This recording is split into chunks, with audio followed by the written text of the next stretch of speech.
আর কতক্ষণ? একটু ওয়েট করো। ম্যাম, ফুড আসতে আর 20 মিনিট লাগবে। What is this?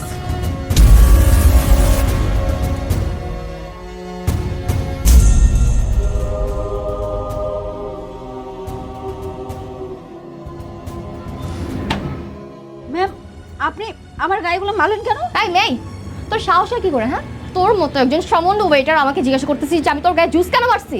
বুঝতে পারতেছিস না? মাথায় কি কমন সেন্স নেই? কমন সেন্সটা ইউজ করলে সমস্যা কি? হ্যাঁ, এই জুস মারবো না তো কি করবো? 30 মিনিট ধরে এখানে ওয়েট করতেছি খাবারের জন্য, আবার এখন এসে বলতেছিস যে 20 মিনিট সময় লাগবে? ফাইজলামি। একদম ঠিক বলেছো। ফাজলামো তো কি, ফাজলামি বিদায় ওরা এতক্ষণ আমাদেরকে বসিয়ে রেখেছে। এসব রেস্টুরেন্ট যে কি করে এত নাম করা হয়, এখানে আর এক মুহূর্ত না যেখানে কোনো ডিসিপ্লিন নাই সেখানে আমরা থাকবো না। চলো। আরে দাঁড়াও, কোথায় যাব? এইখানে যেহেতু ডিসিপ্লিন ঠিক নাই, আমি ডিসিপ্লিন ঠিক করে তারপর এখান থেকে যাব। এই মেই, তোমার এখানকার ম্যানেজারকে, হ্যাঁ ম্যানেজারকে, তাকে ডাকো, তার সাথে আমি কথা বলবো কেন এত লেট হচ্ছে। এখানকার প্রত্যেকটা কাস্টমার এসে কি এতক্ষণ ধরে ওয়েট করে খাবারের জন্য? কেন কাস্টমাররা এখানে এসে কি ওয়েট করবে? কেন ওয়েট করবে? তাদের কি সময় কোনো মূল্য নেই? এই রেস্টুরেন্টের মালিককে, মালিককে ডাকো, ডাকতে বলছি ডাকো। ডাকতে হবে না মালিককে। কি হয়েছে? স্যার, আমি আপনার কথা মতো ওনাদেরকে বলেছি যে ফুড আসতে আর 20 মিনিট সময় লাগবে, কারণ আজকে আমাদের শেফ আসেনি আর রান্নাটা তো আপনিই করছিলেন। আমি ওনাদেরকে এসে জুসটা দেওয়াতেই ওনারা রেগে আমার গায়ে জুসটা ছুঁড়ে মারলো। Just shut up. এই মেয়ে, তোর এত বড় সাহস হয় কি করে? তুই ওর মতো একটা সামান্য ফকিন্নির বাচ্চা একটা শেফকে বলতেছিস আমার নামে কমপ্লেইন করতেছিস? এই যে তোদের মালিককে ডাক। তোর এত বড় সাহস, তুই আমার গার্লফ্রেন্ডকে হাত দিয়েছিস? এই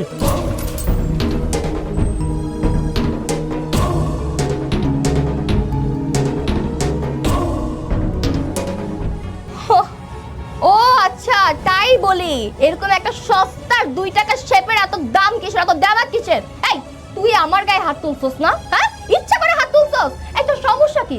তোর মতো একটা ফকিন্নির বাচ্চা এত বড় সাহস হয় কি করে আমার গায়ে হাত তোলার? তুই কি ভুলে গেছিস যে তুই কি? তুই সামান্য একটা ফকিন্নির ছেলে, যেখানে রাস্তায় রাস্তায় ঘুরতো সেই ছেলে আমার গায়ে হাত তোলে না? আজকে তুই দেখ তোর মালিককে বলে তোর চাকরি নট করবে, তারপর এই মেয়েটাকে এখান থেকে লাথি মেরে বের করবো। তুমি মনে হয় ওকে চেনো, কিন্তু ওকে আমার চেয়ে তুমি ভালো করে চেনো না। আরে ও একসময় রেস্টুরেন্টের মালিক ছিল, কিন্তু এখন ওর পোশাক আশাক দেখো না।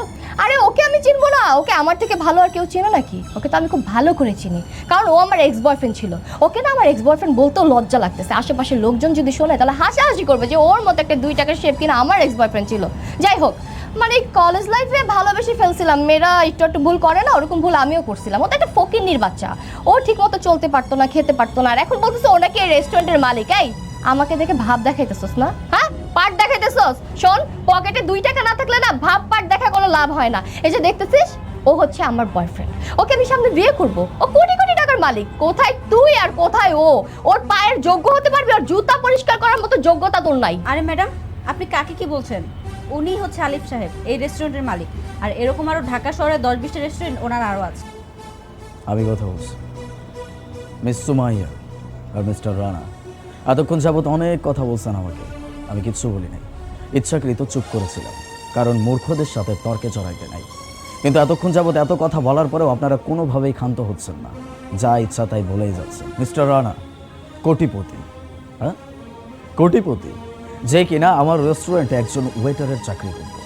চোরের দায়ে যাকে আমি আমার রেস্টুরেন্ট থেকে বের করে দিয়েছি।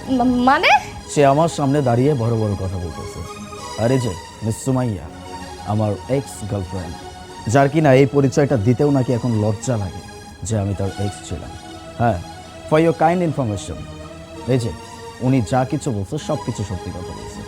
আমি এই রেস্টুরেন্টের মালিক, I am the owner of this restaurant. আর শুধুমাত্র এই রেস্টুরেন্ট না, এরকম আরও 10 থেকে 20টা রেস্টুরেন্ট আমার ঢাকা সিটিতে আছে। আমি ওনাকে বলছিলাম যারা কাস্টমার আসছে তাদেরকে গিয়ে বলো 20 মিনিট লেট হবে, কারণ আজকে আমাদের শেফ আসে নাই। শেফের কাজটা আমি করতেছিলাম। আরেকটা কথা, আমি বিভিন্ন রেস্টুরেন্টের শেফ হিসেবেও চাকরি করছি, আর এত পরিশ্রমের ফল হিসেবে আজকে আমি 20টা রেস্টুরেন্টের মালিক। আর আমাকে কিনা এভাবে উল্টাপাল্টা কথা বলা হচ্ছে, আমাকে অপমান করা হচ্ছে। আসলে মানুষকে না বলে কোনো লাভ নাই, মানুষের সব কিছুই শিক্ষার ফল। যে যেমন শিক্ষা পাইছে সে তেমনই করবে। আপনি আপনার পরিবার থেকে এই শিক্ষাটাই পাইছেন, এই জন্য আপনি আমার সাথে এমন আচরণ করতেছেন। আর কি যেন বলছেন, আমাকে ছেড়ে দেওয়ার পরে আপনি আপনার জীবনে অনেক ভালো কিছু করছেন। মানে আমাকে ছেড়ে দেওয়াটা আপনার জীবনের সব থেকে ভালো একটা ডিসিশন ছিল। ফর ইউর কাইন্ড ইনফরমেশন, এই কথাটা আমি বলতে পারি, কারণ আপনি যখন আমার জীবন থেকে চলে গেছেন তারপর থেকে আমার জীবনটা বদলে গেছে। আমি ভাবছিলাম আমি হয়তো আপনাকে ছাড়া থাকতে পারবো না, অনেক ভালোবাসছিলাম আপনাকে, কিন্তু আপনি তো আমাকে ভালোবাসেন নাই। আপনার তো দরকার টাকা পয়সা, অর্থ সম্পত্তি, এই সব কিছু। আমার কাছে তো কিছুই ছিল না, এই জন্য আপনি আমাকে ছেড়ে চলে গেছিলেন। কিন্তু এখন একটা ভালো মানুষ জুটাইছেন আপনার কপালে। ওই যে কথা আছে না, বাটপারের সাথে তো বাটপারেরই মিলবে, তাই না? দুই বাটপার একসাথে। যাই হোক, অনেকক্ষণ যাবত অনেক কথা আপনাদেরকে বলছি, কারণ আপনাদের এতগুলো কথা শুনতে শুনতে আর নিতে পারতেছিলাম না, দ্যাটস ওয়াই বলছি। তাছাড়া আপনাদের সাথে কথা বলার মতো সময় আমার কাছে নাই। So please leave. আপনাদের মতো কাস্টমার আমার রেস্টুরেন্টে কোনো প্রয়োজন নাই। আউট। এই চলো, এখানে আর এক মুহূর্ত না। আলিফ যা বলতেছে সব সত্যি তাই না? হ্যাঁ, কি হলো, চুপ করে আছো কেন? তার মানে আলিফ যা বলছে সব সত্যি তাই না? তোমার লজ্জা করে না? তুমি কত বড় চিটার, কত বড় খারাপ একটা লোক। তুমি আমাকে দিনের পর দিন এভাবে ঠকাইতেছিলা। যাও এখান থেকে, ভালোভাবে ভদ্রভাবে বলতেছি, যাও আমার চোখের সামনে থেকে। কেন যাচ্ছ না কেন? মানে আলিফ, আমি বুঝতে পারি নাই। না বোঝাটা অনেক স্বাভাবিক, খুবই সিম্পল একটা ব্যাপার। আমি খুব সুন্দর করে আপনাকে বলছি এখান থেকে চলে যেতে। আপনার ভেতরে ন্যূনতম ম্যানার নেই। যদি ম্যানার থাকতো তাহলে খুব ভালো করে জানতেন যে কোথায় কোন পরিবেশে কিভাবে চলতে হয়। এরকম ম্যানারলেস কোনো মানুষের সাথে কথা বলা বা তার চেহারা দেখা কোনোটার ইচ্ছা আমার না। আলিফ, একটা কথা শোনো প্লিজ। আউট।